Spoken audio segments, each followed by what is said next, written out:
मानस के सभी भक्तों को मेरा प्रणाम। आज की कथा रामचरितमानस के प्रथम सोपान बाल कांड के दोहा नंबर 86 से पुनः कथा प्रारंभ करने जा रहे हैं। श्रद्धालु जन कथा का ध्यान से श्रवण करें। सकल कला कर कोटि विधि हारों सेन समय चली न अचल समाधि शिव को पौ हृदय निकेत सियापति राम जय जय राम मेरे प्रभु राम सीताराम। प्रभु की कृपा वह सब काजू जन्म हमार सुफल आजू। तुलसीदासी इस दोहे का भावार्थ इसकार रचते हैं।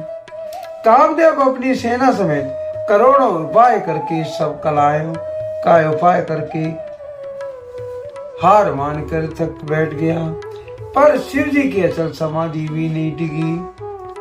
तब कामदेव क्रोधित हो उठा, देख रसाल बिटब वर शाखा ते पर चढ़े मदन मन माका। सुमन चाप निज सरसन्नाने अतिरिसिता के भवन श्रवणे लगिताने। आम के वृक्ष की एक सुंदर डाली देखकर मन में क्रोध से भरा हुआ कामदेव उस पर चढ़ गया। उसने पुष्प धनुष पर अपने 5 वार चलाए और अत्यंत क्रोध से वृक्ष की ओर ताक कर उन्हें कांड तक तान दिया। छाड़े विषम विषक उर लागे छूटी समाधि सम्मु तब जागे। भयो ईस मन क्षोभ विशेषी नैने उदार सकल दिश देखी। कामदेव ने तीष्ट अपने 5 वाण चलाए, शिव जी की जोत जाकर शिव जी के हृदय में लगे। तब उनकी समाधि टूट गई और वे जाग गए। शिव जी के मन में बहुत क्षोभ हुआ। उन्होंने आंख खोलकर सब ओर देखा। सौरभ पल्लव मदन विलोका भयो कोपकंप्यो त्रिलोका। तब शिव तीसर नयन उगारा सितवत काम भयो जरिज छारा। जब आम के पत्तों में छिपे हुए कामदेव को देखा तो उन्हें बड़ा क्रोध हुआ, जिससे तीनों लोगों कांप उठे। तो शिव जी ने तीसरा नेत्र खोला और उसके देखते ही कामदेव जलकर भस्म हो गया। हाहाकार भयो जग भारी डर पे सुर भय असुर सुखारी। समझ काम सुख सोची हिम्भोगी भय अकंटक साधक जोगी।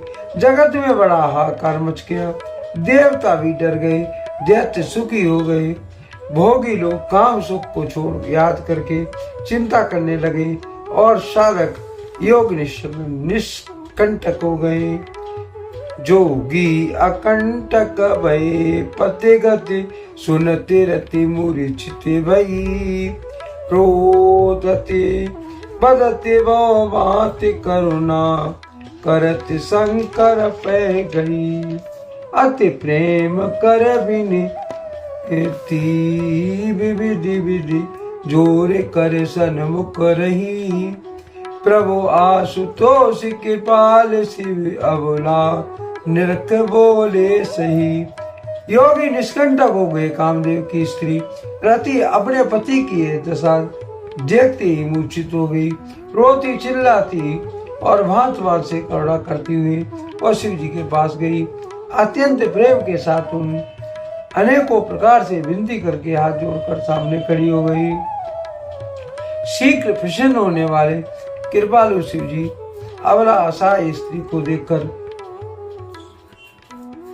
उसको सांत्वना देकर वचन बोले। अब तेरती तब नाथ करे होए नाम अनंग। बिने बप व्यापै सवै पुनि सुन निज मिलन प्रसंग। सियापति राम जय जय राम मेरे प्रभु राम सीताराम। प्रभु की कृपा वह सब काजू जन्म हमार सुफल आजू। तुलसीदासी इस धोए का भावार्थ इसका लिखते हैं, हे रति, अब से तेरे स्वामी का नाम अनंग होगा, वह बिना ही शरीर के सबको व्यापेगा। अब तू अपने पति से मिलने की बात सुन। जब जदुवंश कृष्ण अवतारा, हुए हरण महिवारा, कृष्ण तनय होए पति तोरा, बचन अन्यता होए न मोरा। जब पृथ्वी के बड़े भारी भार को उतारने के लिए यदुवंश में शिव जी श्री कृष्ण जी का अवतार होगा, तब तेरा पति उसके पुत्र प्रभुन के रूप में उत्पन्न होगा। मेरा यह वचन अन्यथा नहीं होगा।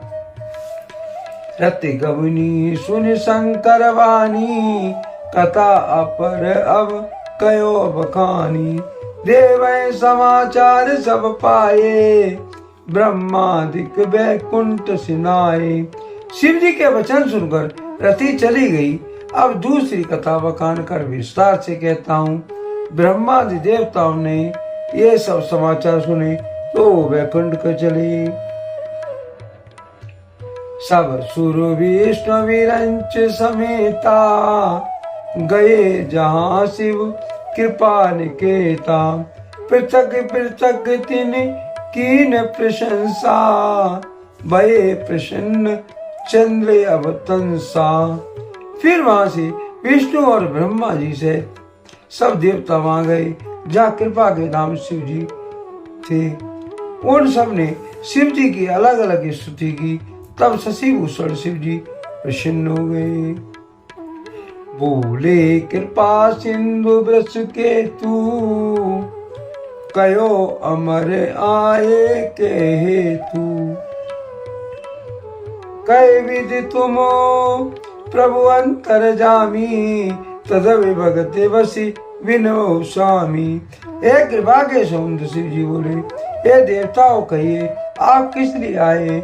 ब्रह्मा जी ने कहा, हे प्रभु आप अंतर्यामी हो, तथापि स्वामी भक्त वश में आपसे विनती करता हूँ। शकल सुरई के हृदय अस शंकर परमोच्छा, निजी नैनन देखा चही, नाथ तुम्हारे विवाह। सियापति राम जय जय राम, मेरे प्रभु राम सीताराम। प्रभु की कृपा वह सब काजू, जन्म हमार सुफल आजू। तुलसीदासी इस दोहे का भावार्थ इसका लिखते हैं, हे शंकर, सब देवताओं के मन में ऐसा परम उत्साह है कि हे नाथ, वे अपनी आंखों से आपका विवाह देखना चाहते हैं। यह उत्सव देखो वर लोचन, सोए कुछ करो मदन मद मोचन। काम जारे कवर दीना, कृपा सिंधु ये अतिमल कीना। हे कामदेव के मद को चूर करने वाले, आप ऐसा कुछ कीजिए जिससे सब लोग इस उत्सव को नेत्र भर कर देख सकें। हे कृपा के सागर, कामदेव को भस्म करके आपने रति को जो वरदान दिया सो तो बहुत ही अच्छा किया।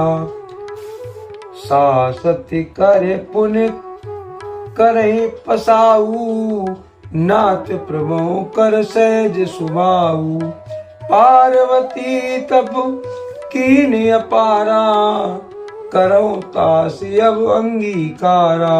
हे नाथ, श्रेष्ठ स्वामी का ऐसा स्वभाव ही है कि वह पहले दंड देकर फिर कृपा किया करते हैं।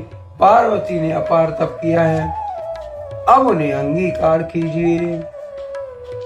सुन विधि विनय समझ प्रभु वाणी, ऐसे होए का सुख मानी। तब देव दुदम्बी बजाई, बरस सुमन जय जय सुर साई।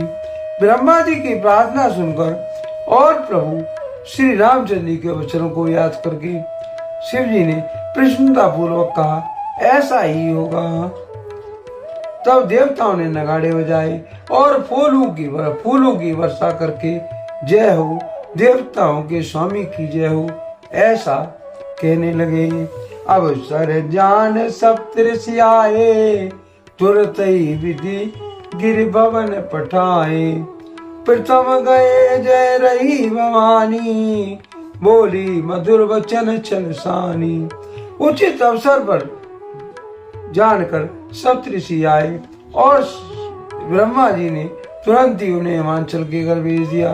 वे पहले वहां गए जहाँ पार्वती जी थी और उनसे छल से बड़े मीठे विनोद युक्त आनंद पहुंचाने वाले वचन बोले।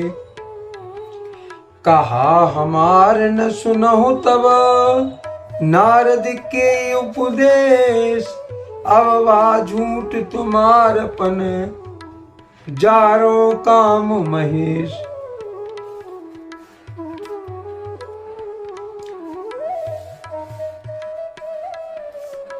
नारद जी के उपदेशों से तुमने उस समय हमारी बात नहीं सुनी, अब तो तुम्हारा प्रण झूठा हो गया, क्योंकि महादेव जी ने काम को ही भस्म कर डाला। आज के लिए कथा का यही पर विराम दिया जाता है। यदि मुझसे पढ़ने में कोई त्रुटि हो गई हो तो राम सेवक जानकर मुझे क्षमा करें। यदि आपको रामचरितमानस की यह कथा पसंद आई हो तो कमेंट में जय श्री राम अवश्य लिखें और अपने प्रिय मित्रों कथा का शेयर करें। धन्यवाद। जय श्री राम।